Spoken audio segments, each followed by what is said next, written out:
தனியா பொறுக்கி எடுங்கடா. ஒரு கல்லையும் விடக்கூடாது. கருங்கல் மாதிரி இருக்கிற கல்லுலயும் பொண்ணு இருக்கும், பூஞ்ச காலம் பூத்த மாதிரி இருக்கிற கல்லுலயும் பொண்ணு இருக்கும், வெள்ளை சோப்பு மஞ்சள் கண்ணங்கரேல் இருக்கிற கல்லுலயும் பொண்ணு இருக்கும். இந்த வேலையை செய்யறதுக்கு நம்மளை விட ஆளே கிடையாதான். நீங்க பொண்ணு எடுக்கிறது நம்ம உயிரை நாமே எடுக்கிறதுக்கு சமம்னு. உங்க உபகாரம் நாடி இந்த கிராமத்துக்கு விஜயம் பண்ணிருக்கார்.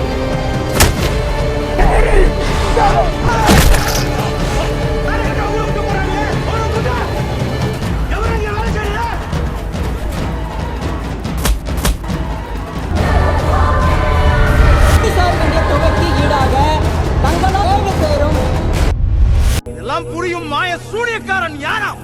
சூனியக்காரன் இல்ல சொங்கோடு, சூனியக்காரி பாரதி.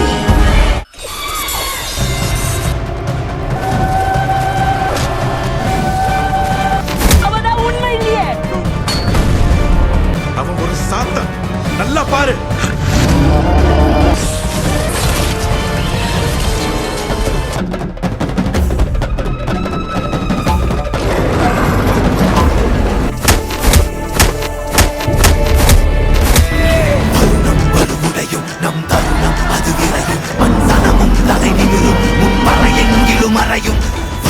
வலுவுடையும் நம் தருணம் அது விரையும், மண் சகமும் தலை நிமிரும் முன்பற எங்கிலும் அறையும்.